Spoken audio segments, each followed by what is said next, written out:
now we have to take an even more aggressive route.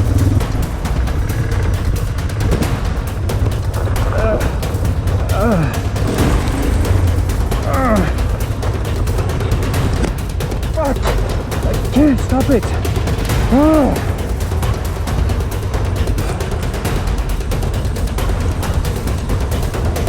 Just crashed the bike.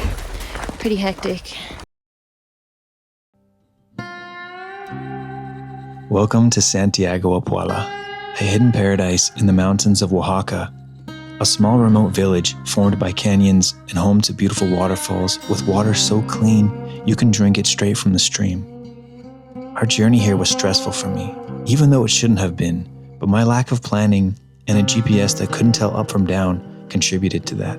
This is the realities of long-term adventure travel. Some days just don't end up going the way you hope, and looking back, I'm ashamed how I handled the situation.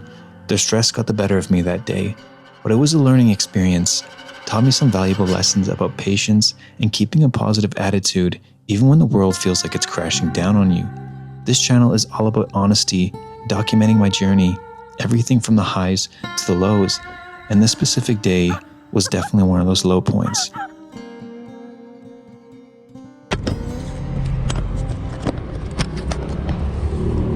Okay, all packed up. We are ready to leave Puebla.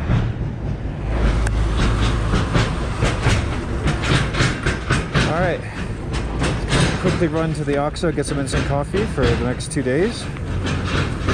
And then we're off, 4-hour ride, and we're leaving at noon.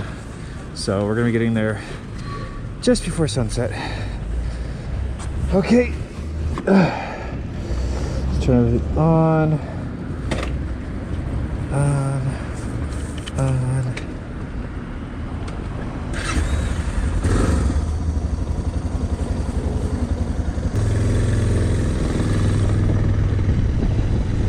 We can just stop at any Oaxaca along the road, hey? Yeah, we'll be fine.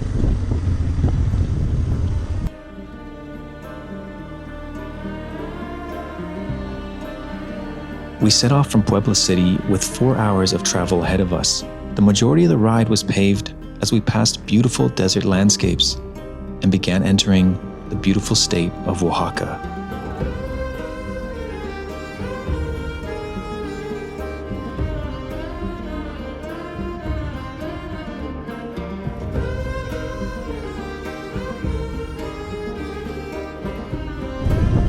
It wasn't until the final 30 minutes where the road transitioned to dirt and gravel.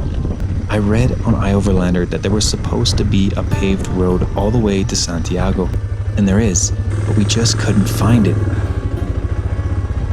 So now we have to take an even more aggressive route. And the GPS mapping was no help. It continuously led us to take very difficult terrain with steep climbs filled with large rocks and deep ruts.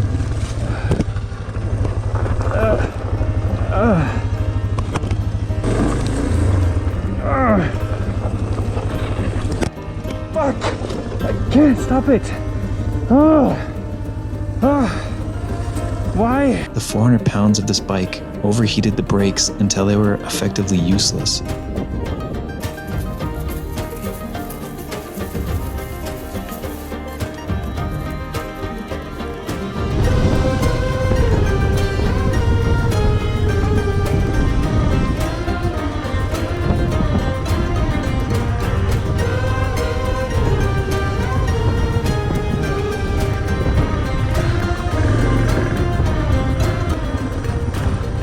I tried my best to keep my composure, but with the sun slowly going down and not knowing how long it would take to get through these roads, the stress began to overwhelm me and my attitude became quite poor.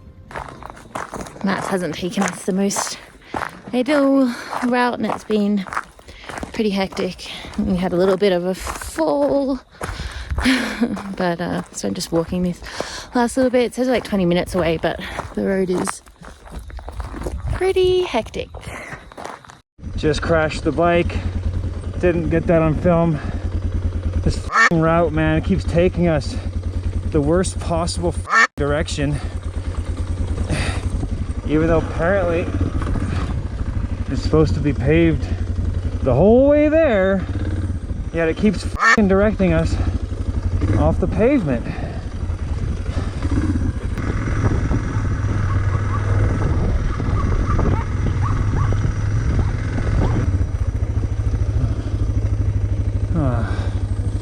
I don't f***ing know.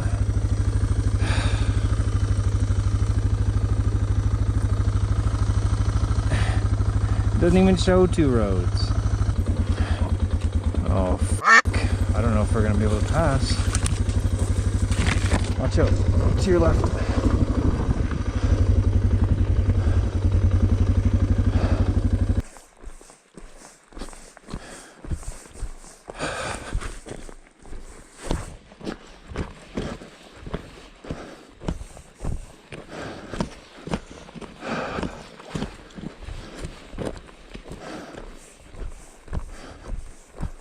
Oh my God.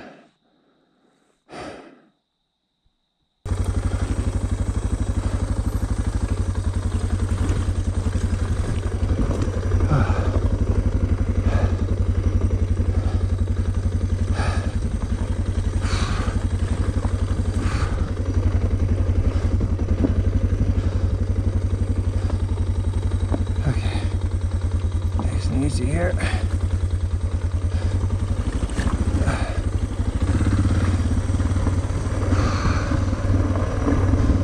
After nearly 2 years of navigating, after nearly 2 hours of navigating difficult terrain, we finally made it to the paved road we should have been on the entire time.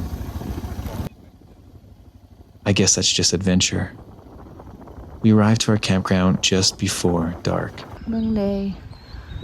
I just arrived to this. I don't think you can really get the scale of it. Okay, we got here not long before dark and we've just been rushing to set up, but we got the tent set up. We were able to get some firewood. We're gonna start up the fire and then just finish getting all the logistics set up, and then we're gonna eat and drink and relax. Maybe gonna get the fire going.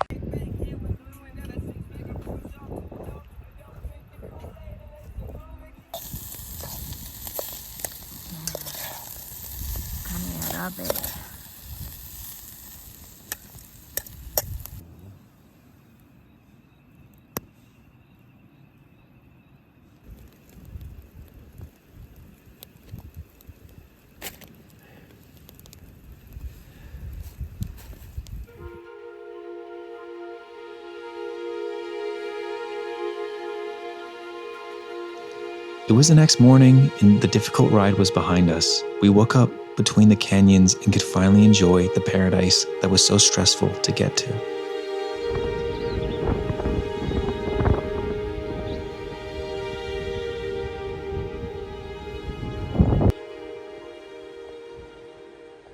I just noticed my water bottle from the little crash we had. Yikes.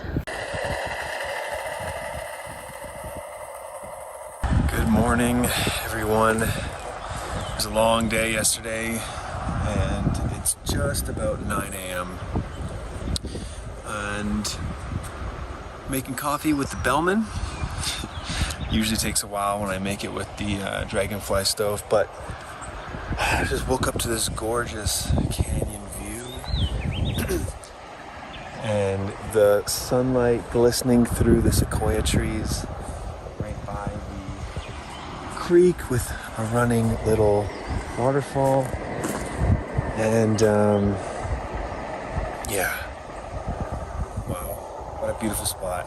It was a pain in the ass to get to because of the directions and my lack of research, but we're gonna do a hike today and then probably do another hike / visit some of the waterfalls tomorrow.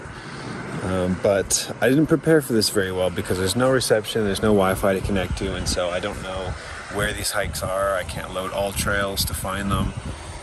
So we're just gonna go to the ecotourism center and see if we can get a map indicating where the hikes are, or even like a map of the hike. But yeah, we'll just spend today and tomorrow morning exploring here, and then we're gonna head 2 hours south to the city of Oaxaca for a week. So yeah, finally in the state of Oaxaca. Very cool. First thing in the morning, one of the local guides showed up to our campsite, offering to take us to the waterfall. So we packed a bag and set off.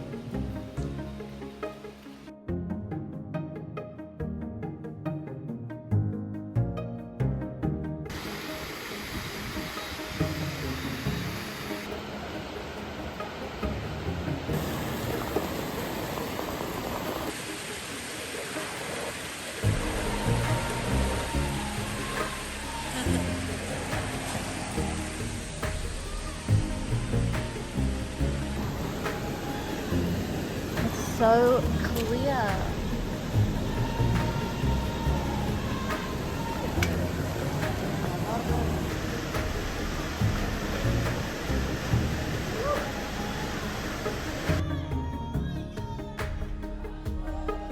The historical and cultural significance of the Santiago Apoala waterfalls lies in their sacred role for the Mixtec people, who view the waters as the origin of humanity in their traditional stories, reflected in the name Apoala, meaning where the water begins.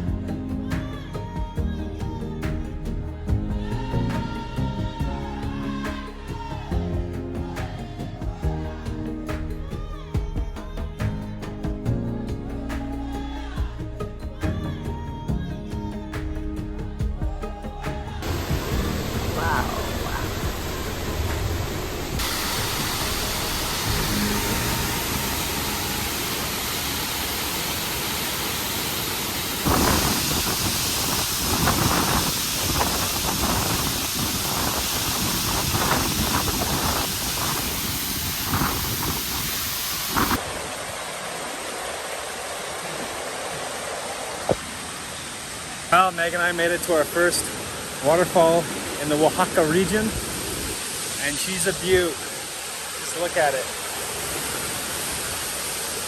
Turquoise water. Very cold though. And super, super clean, safe to drink and everything. Really, really beautiful area in Santiago, Apoala. Santiago Apoala is only 2 hours from Oaxaca City, if you take the correct route, of course. And it was one of my favorite places I visited while in this state.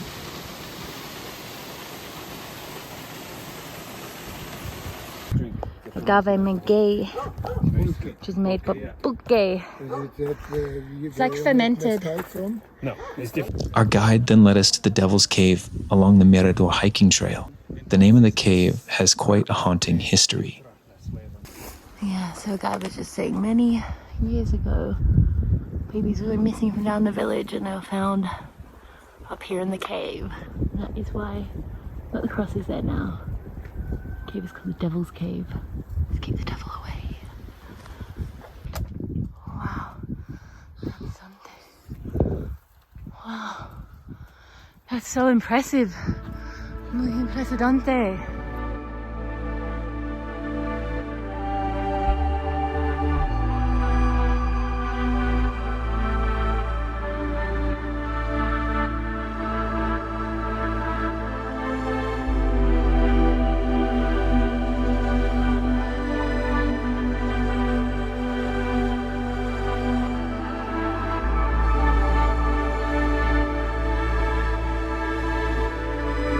As we stood atop the Mirador Trail, looking down into the valley of the small town of Santiago, it's easy to imagine how simple life is here, how connected the community is, and how lucky these people are to call this beautiful region their home.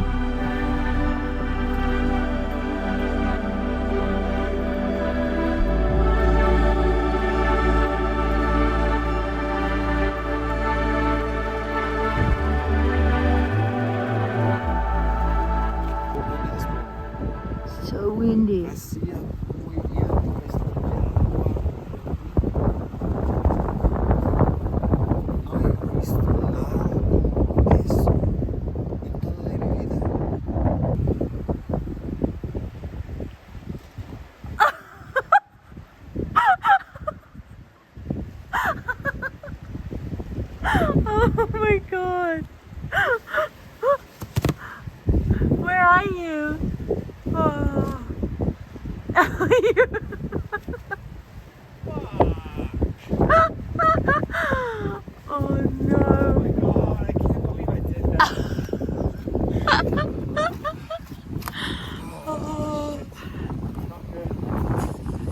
got warm pants. And the dog was just coming over because when you left he started whining and came over to get you. He's just making you stay. At least you know exactly where Tal is. Going on a hike and the dog has come with us.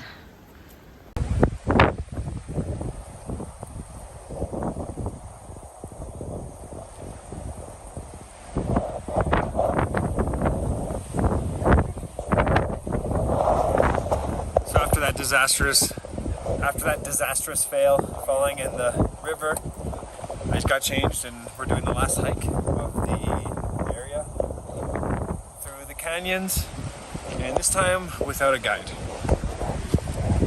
Seems pretty straightforward and it's pretty quick. Pull in again.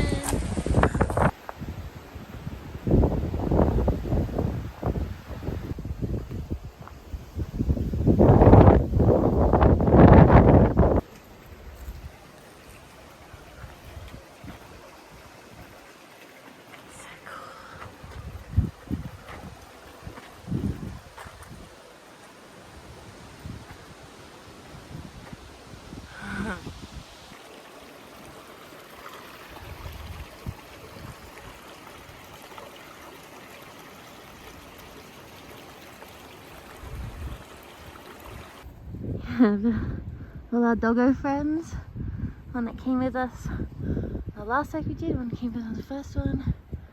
Our fire was up here. Nice view. So yeah, not a bad way to spend a day off. Really nice to have a bit of a recharge after being in cities for a bit. So yeah.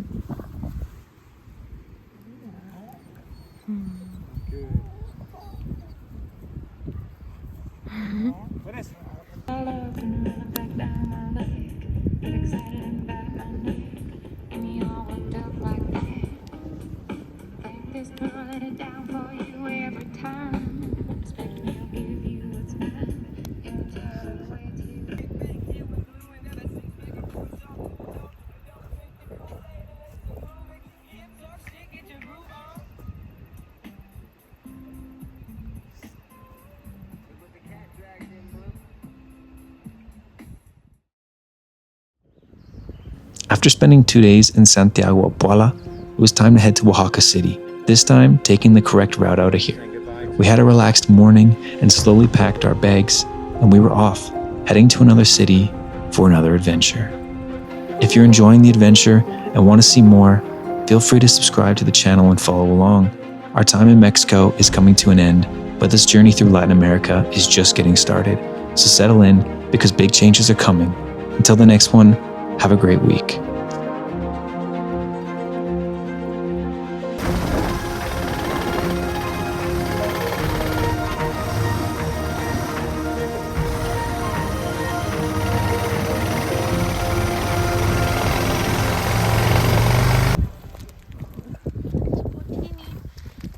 Tiny little dog. It's like in the middle of freaking nowhere. So small. Doing all we can really do.